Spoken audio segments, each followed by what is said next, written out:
আমিন তুমি ঠিকই বলেছো, আমার এই অহংকারের জন্য আল্লাহ আমার পথ কেটে দিয়েছিলেন, কিন্তু জানো জিবরিল ওই পথটা আল্লাহ দিয়েছিলেন, এই পথটা হুসেন দিয়েছেন।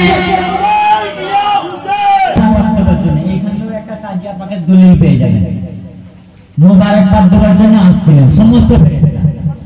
তো ফিতরুস নামে একটা ফেরেশতা ছিল, কে নামটা মনে রাখো, ফিতরুস নামে একটা ফেরেশতা ছিল। তো সেই ফেরেশতাটা একটা ভুল করে, কি ভুল? সে অহংকার করে। কিসের অহংকার?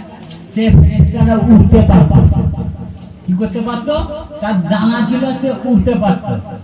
উঠতে উঠতে বলতে মান মিসলি, মান মিসলি, কে আছো আমার মতো, কে আছো আমার মতো? কেন? আল্লাহ ক্ষমতা দিয়েছে, আমার ডানা আছে, আমি উঠতে পারি। তা আমরা তো সকলে শুনেছি যে আল্লাহ আসমান থেকে দুজনকে নামিয়েছিলেন, কাকে? হযরত আদম আলাইহিস সালাম এবং হযরত হাওয়া, এই দুজনকে না। তার সাথে এই ফিতরুস ফেরেশতাকেও আল্লাহ আসমান থেকে নিচে নামিয়েছিলেন।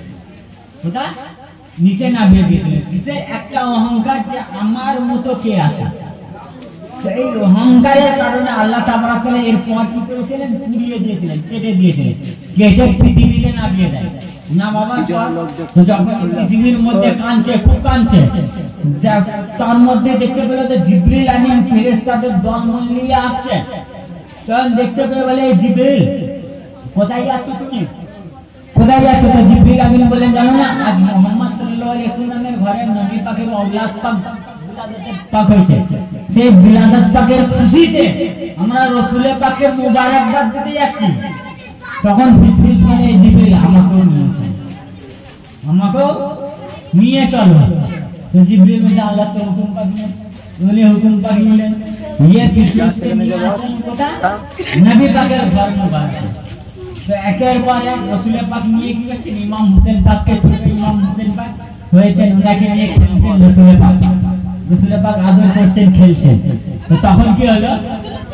জিবরিল আমিন আলাইহিস সালাম আসলেন, এসে একের পর রাসূল পাককে মুবারকবাদ দিয়ে যাচ্ছেন, মুবারকবাদ দিয়ে যাচ্ছেন। দেওয়ার পর হঠাৎ রাসূল পাকের নজর মুবারক দরজা পাকের কাছে পড়ল। তো পড়ার সাথে সাথে দেখছো এটা কি? দেখতে পেলে একজন জিবরিলকে জিজ্ঞাসা করছে, জিবরিল কে উনি? রাসূল পাক সব জানেন, রাসূল পাক সব জানেন, জানার পরও জিজ্ঞাসা করছে, এই জিবরিল উনি কে? তখন জিবরিল বলল, ইয়া রাসূলুল্লাহ, ফিতরুস এ আপনার কাছে আরজি নিয়ে এসেছে খুশির দিনে যাতে আল্লাহ ওকে মাফ করে দেয়। তো রাসূল পাকের দয়া আর রহমতের নিগাহ সে ফিতরুসের উপর পড়লো। তখন বলে, ঠিক আছে, সে ফিতরুসকে ধরে আনো, এনে ইমাম হোসেন পাকের ওই দোলনা পাক রাখা আছে, ওই দোলনা পাকে এখনো ইমাম হোসেন পাক ঘুমাননি, ওই দোলনা পাকের সাথে ইমাম হোসেন পাকের এখনো স্পর্শ হয়নি। এই রাসূল পাক বললেন, ফিতরুসকে নিয়ে ওই দোলনা পাকের সাথে স্পর্শ করে দাও। কি করে দাও? স্পর্শ করে দাও। তো স্পর্শ করে দেওয়ার সাথে সাথে সে ফিতরুস ফেরেশতা দুটো পর বার হয়ে গেল। কি হলো? দুটো পর বার হয়ে গেল। পর বার হয়ে আসমানে উঠতে লাগলো।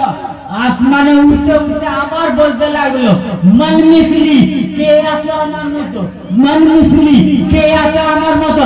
তখন জিবরিল আবার বলল, হে ফিতরুস, তোর এই অহংকারের জন্য আল্লাহ তোর পর কেটে দিয়েছিল, তুই আবার সেই অহংকার করছিস যে আমার মতো কি আছো?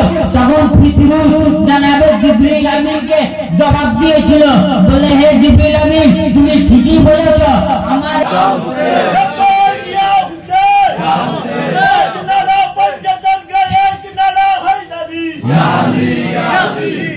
সেই পয়সা কে দিয়েছে?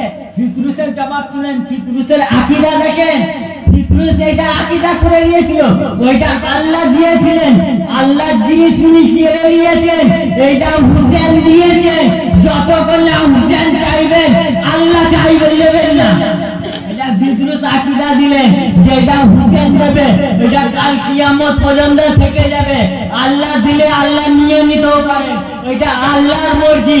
আর হুসেন দিলে এটা হুসেনের মর্জির উপর থাকবে। তারপরে দেখেন, এই তাজিয়া পাকের সাথে কি ইমাম হুসেন পাকে স্পর্শ হয়নি। আর দোলনা পাকে, ওই দোলনা পাকটা কিসের হয়? কাটে। ওই দোলনা পাকের শুধু নিসবত হয়েছে। নিসবত মানে পর্যন্ত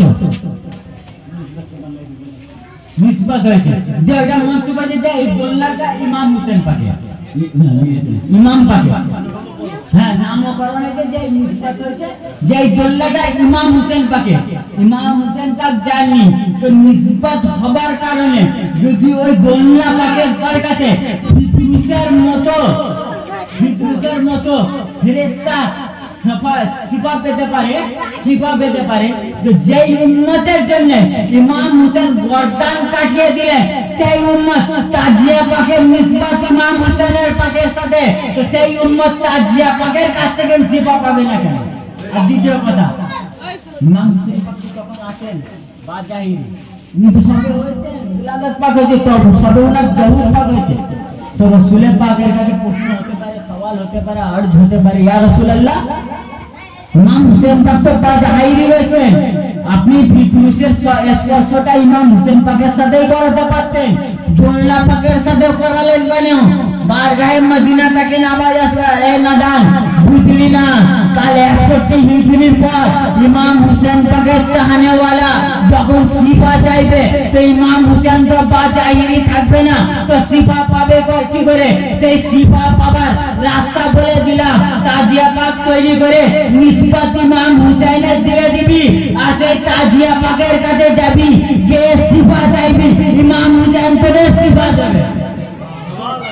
সবাই সিফা পেয়েছে, এই আকীদা আমাদের চেয়ে বেশি হিন্দু ভাই আমি দেখেছি।